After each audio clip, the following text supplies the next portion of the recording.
Hello, traders. Today is Monday, July 21st, and this is my analysis for the US dollar yen, and we're on the daily time frame to start with.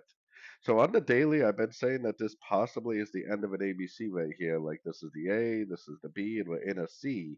If the daily time frame closes engulfing down, that's what's going to tell me that the wave C is likely over because I do see one, two, three, four, five waves up. I do see a Fibonacci area. I do see the 78% Fibonacci retracement and the 78% Fibonacci extension, but we don't see engulfing down yet, and the market's really the only one that knows. If it doesn't engulf down, I mean, there is a chance that it goes up to a higher Fibonacci level, so we can't really assume that this wave C is over until we see proof that it's over. So going down to the 1 hour time frame, technically I would probably say that it would have to go all the way down and start breaking these structure levels right here in order for me to really believe that the daily is now going down and that the wave C is complete.